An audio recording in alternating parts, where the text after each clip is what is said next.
Hi, everyone. Today I have three chilling encounters so incredible that you may wonder how the witnesses even survived. We start off in Billings, Montana, where the witness perilously reveals the site of clandestine government activity. And then we head east to Grawn, Michigan, where neighbors encounter a creature so hideous that it takes everything they have to fend it off. Finally, a special shout out to Mary for sharing with us the hideous situation she encountered deep in the woods of Yosemite National Park. Lilith, the more I listen to you, the more I think the government is doing all kinds of stuff that they don't want us to know about. You know? Honestly, I don't know if I'd believe it as much, except that it's happening right outside my door. Or, more clearly, just down the street. You see, I live outside of Billings, Montana, and about a half-mile down from me is this old, abandoned factory. At least, I think it's abandoned. I've been here for 10 years or so, and for the last 9, nothing has gone on there. Just a hulking structure with busted-out windows, crumbling brick, probably rats all through it, too. I can't tell what it used to be since the sign is long gone. Maybe sugar processing or something like that. It's made of brick and it's 4 stories tall with a bunch of pretty big windows, smokestacks on top, lots of land around it for a ways, and then cornfields. So anyway, last fall, somebody came and built this fence around it. A chain link with that coiled barbed wire on top, like you see in prison buildings. It seemed like that fence appeared overnight. I thought that was weird, but it was hopefully just somebody planning to fix it up. But winter went by and nothing changed. At least, nothing I could see. I couldn't figure it out, and I started to wonder, who puts a big fence like that around a building that nobody is using? And then spring came, and somebody came and bricked up all the windows. I didn't think that much of it. After all, most of the windows were broken. I really didn't know why they didn't just tear the building down, though, instead. Seems like that would be a safety hazard. I guess it's in the middle of nowhere, sort of, but still. Mine is one of the only few houses in the area. Probably used to be more houses around when the factory was operating. So soon after the windows were bricked up, cars started coming and going from the building, coming in through this automatic gate that they also installed in the chain link fence. Nondescript cars, nothing you would remember or really notice. I still didn't think about it that much, except that around the same time that the work started, my cell phone stopped working. Like, calls would drop for no reason. Other times I couldn't call out at all. And what's really weird is that if I drove just 2 blocks away, my phone worked fine. It actually took a few weeks for me to put 2 and 2 together on this connection with my phone and the building. But once I did, I couldn't get it out of my mind. So I decided to get out an old shortwave radio that my dad left me when he passed. It's a blocky metal thing that weighs about 100 pounds. Kind of fun to play around with because you can hear stations really far away, and sometimes you even pick up other strange signals. I hadn't done it in a while, so I decided to fire it up. Usually just catch the same few stations, but this time I heard something I had never heard before. It was garbled, but loud. The signal was so strong that it had to be close by, which is super freaky. I listened for a while, but I couldn't make heads or tails of it. It wasn't any language I recognized. It seemed like I'd catch a word here and there, but mostly just junk. The next day, my phone started doing something even weirder. I'd be on a call and then hear something else at the same time, in the background, like when you get 2 radio signals at once. I called the phone company, but they said there was nothing wrong with my service. They also didn't know any reason for either the calls not going through or the weird background noise. They hadn't heard of anything like that. I then went back and listened to the radio station again. I wanted to compare it to the noises on my phone, and it really sounded like the same noises. The same deep voice speaking gibberish. I was starting to get really freaked out. I decided to then walk by the factory to see if anything was new or stood out. And when I got there, I peered through the new fence, and I thought I could see something behind the building. I decided to check it out. I walked off the road and I went around the building, following the fence to the back. I was definitely scared that whoever was in there would see me, but I planned to just say I was looking for my lost dog or something. So when I got around the corner, I saw way behind the factory this large metal structure, something that looked like satellite dishes, for TV, only way bigger. I wasn't able to get a good look though because this guy who looked like a security guard standing closer to the building started walking toward me, fast, but he didn't say anything. I hightailed it out of there and headed back home, although I took the long way around. I didn't want him to know or have any inkling of the direction that I lived in. So once back home, I decided I would look up the place on Google Earth, see if I could find satellite images of the top of it. I typed in my address and I moved down the street. Nothing. I checked again, thinking maybe I had got something mixed up, but I did properly have Billings on the screen where it should be. But all I saw in the images was my house and the other places nearby and cornfields. No factory. I Googled factories in Billings, and I got pictures of a few refineries and sugar beet factories, but not the one near my house. I couldn't find a picture of it anywhere. It was like it didn't exist. The next day I turned on my shortwave radio again, but the loud station with the garbled voice was gone. And coincidentally, or not, my cell phone started working fine again. A few days later, I drove by the factory as slowly as I could convince myself was safe, and there weren't any cars there anymore. I then took a chance at being seen, and I circled back toward the building. Now I didn't see the huge metal dishes anymore. I didn't see the security guard this time either, and I wondered if they moved the dishes because of me. Did they take out the whole operation just because of me over there looking and then asking the phone company questions? There's no way I could have mattered that much, but it crossed my mind. Anyway, the place looked pretty deserted, no cars, no people. It was as if I had imagined the whole thing. So over the course of the next week, they brought in this huge wrecking ball and started to tear the building down completely, hauled away every last brick. But they left up the fence, that big chain link fence with the barbed wire around. Nothing. An empty lot. I'm now convinced that it was a secret government facility, and they were communicating with somebody or something secret. Russia? I don't know. I'm also thinking they maybe moved it somewhere else. And all I can wonder is, where? My story starts with a regular cat, but I promise you it gets weird really quick. Stormy is the cat, and she belongs to my mom. She just showed up at our door a couple of years ago like she belonged there, and of course, Mom let her in. Oh, before I go on, I should tell you we live in Grawn, Michigan, which is a pretty small town, less than 1,000 people. There are mostly woods around us, and we have to go to Traverse City, which is just under an hour away if we want anything, really. Stormy the cat is kind of old now, so she doesn't go outside much. But she sits on top of this bookshelf on a pillow Mom put there for her, and she looks out the window at the woods. It's like the window is her TV. Most of the time she's pretty quiet unless she feels the need to yowl at a squirrel or something. But one night in the fall, I was sitting near the fireplace reading when I heard her make a noise I've never heard before. It was like between a yowl and a shriek. I looked over at her and I thought she was having a seizure. She hissed and spit and got herself so worked up that she fell off of the shelf. I was all ready to take her to the emergency vet in Traverse City, but she picked herself up and walked away from the window like she was fine.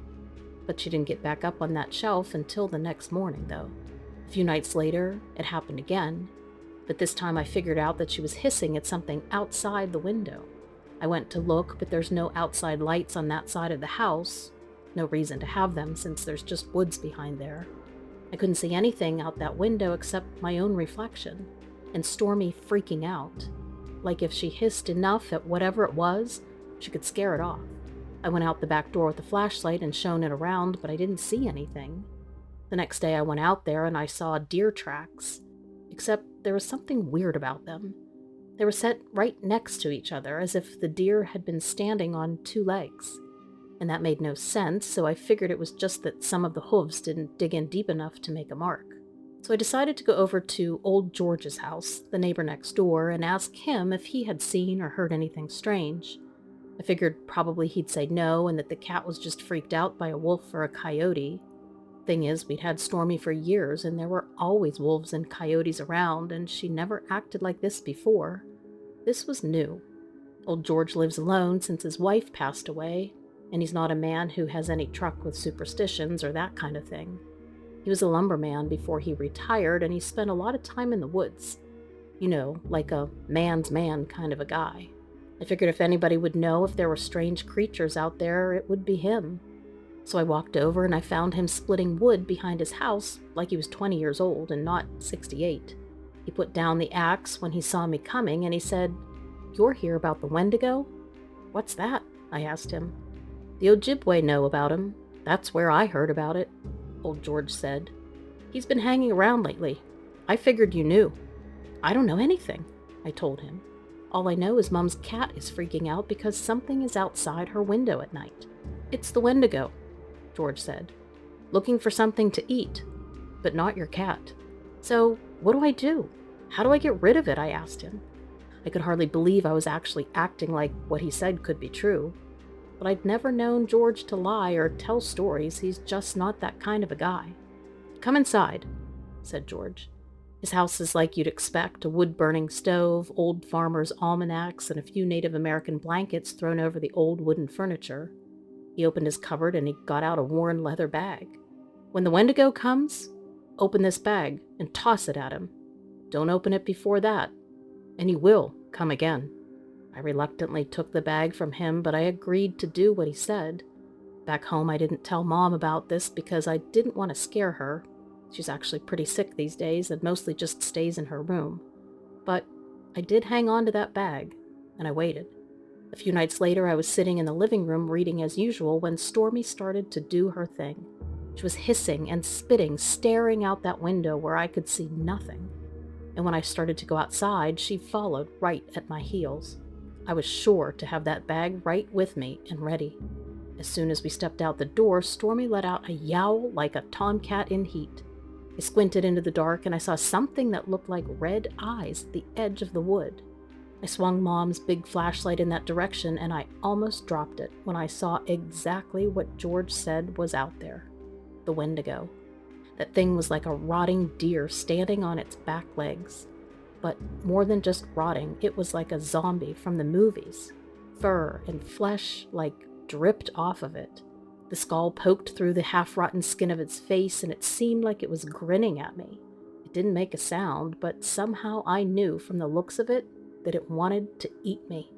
The wind must have shifted just then because I caught the horrible smell of death, like that time Stormy killed a mouse and it died under the refrigerator and Mom and I didn't find it for a week. I wasn't sure I could throw the bag far enough, but I had to try. I loosened the drawstring and I cocked my arm back just like I was throwing a baseball. I let it go, and it flew right toward the red eyes. I swear, I just blinked and the thing was gone. I wasn't taking any chances though, and I scooped up Stormy and I ran back into the house with her. She hopped back up onto her pillow at the window, but now she was acting like a normal cat, just looking out the window with her tail flicking back and forth. The next morning I went out to retrieve the bag for George and see what was in it. But the bag had completely disappeared. I have no idea if it disappeared with the Wendigo, or if something or someone came and took it after the fact. All George will say about it is, "That's just the way it works." And I'm not really interested in pressing him any further for any more details. Basically, I'm just happy that the Wendigo has not come back. I sure hope so. Hi Lilith, I absolutely love your channel and the way you tell the stories. For the privacy of many, the names and year that this happened have been changed. I'm not sure if you want to use this. It's not an actual Dogman or Mothman sighting, but it was one of the creepiest, chilling things me and my friends experienced. I just want to say, since Girl Scouts, this was my first official camping experience ever. Yosemite is one of the most beautiful spiritual places, as well as terrifying and creepy. It's like Snow White with razor blades, both beautiful and dangerous. I've never felt or seen anything like this place. In April of 2019, I took a trip out to California to see some friends. I had lived in LA with this particular friend Katie several years ago, And since then, she got married and now lives in Northern California with her husband, Ed. They're avid expert hikers, especially her husband. He's been hiking all his life with his family, all over the country, and teaches wilderness survival part-time. So I felt like I was in good hands with him. We were in the woods Easter weekend. More on that in a bit. The first few days we were out there, everything went as planned. We even went a bit deeper into the forest than we had planned because he wanted to show me a few things. This made Katie a bit nervous because she knew that there was a certain point that no one goes any further. A lot weirder things happen the deeper you go. But he was one of those guys who pushed the limits to everything. I'm serious when I tell you there's absolutely no one out there. So we thought. I was able to keep up with them. As you can imagine, they are in incredible shape. They had to stop a few times for me, but we were doing okay. About 4 days in, we were almost done. It was the eve of Easter Sunday, and we had planned on camping out one more night before we made it back to the truck. So our last night, we found a spot to set up camp. They were in one tent, and I was in my own. The first few nights, I was a bit creeped out, but by the fourth night, I was exhilarated by this magical place, and I had been sleeping peacefully. And between the fresh air and hiking, I was usually out as soon as I laid down. This night, we had made a fire and had something to eat. It was getting dark, and off in the distance, we heard drumming. This went on for about an hour. It seemed to get louder, and then it would die down. It stopped for a while, and then it started up again. We could see a light coming up from the forest, and Ed said they had a pretty big fire going. Apparently, he had a few forest ranger friends, and they had told him that there are rituals that take place out there. They pick the middle of nowhere because they can do whatever they need to and not be bothered. This was terrifying to me and Katie. We both suggested that we head back in the dark and get out of there.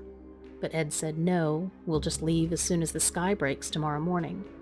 We were all quiet at this point, and I brought my sleeping bag into the tent, and he told us to just be quiet and try to sleep, but that wasn't happening. Shortly after, the drumming got louder, and we heard some kind of a loud, Latin-sounding chanting coming from a group of people. It sounded like at least 20 people or more, followed by screaming and yelling. It went silent for what seemed like a few minutes, and then, like a knife piercing the night, a woman started screaming. You could hear what sounded like gasping and trying to catch her breath. It was guttural, primal, painful, blood-curdling scream. It went on for about 10 minutes. No doubt she was being murdered and sacrificed. We sat there frozen in the tent. I could see the silhouette of Katie's body hunched over, moving up and down with her hand over her mouth. I could hear her quietly sobbing. I sat there in shock. I could feel my heart beating heavily in my chest, and my legs started shaking with the amount of adrenaline running through my body. The sounds that woman was making during the last horrifying moments of her life will haunt me forever. I wanted out of there, but there's no way we could go 18 miles in the dark back to the truck. And then suddenly, her screams stopped. The forest was deathly quiet.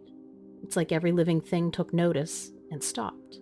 And then a male voice started chanting again, followed by more drumming.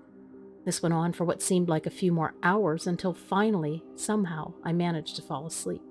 I was woken by Katie shaking me, telling me to hurry up. We're going. I was somewhat relieved to see a bit of light coming into the tent, but barely. Ed said he'd heard something by the tent the rest of the night, and that any one of those people could more than likely still be out there. We packed up, and it had to be the longest 18 miles. We were supposed to enjoy this hike back with the beautiful scenery, but it felt like we were running for our lives. We barely said a word, and we went as fast as we could, not making a sound. Me and Katie were constantly looking back to make sure we were alone, and nothing was following us. I was never so happy to see Ed's truck and civilization. Not that anyone could do anything about it, but this was reported.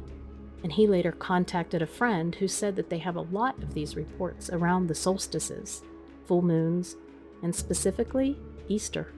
There's a dark connection to that holiday, and that's specifically when they use adults for human sacrifice. But Ed still goes with friends now and then. She still brings up that woman and wonders who she was, if she had family. One can wonder forever about that, but that's definitely my last camping trip. In Yosemite's defense, though, it is still one of the most breathtaking places I have ever seen.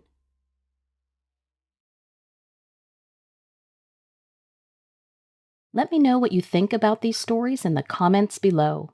And don't forget to check out Donovan Dread, who releases almost every single day.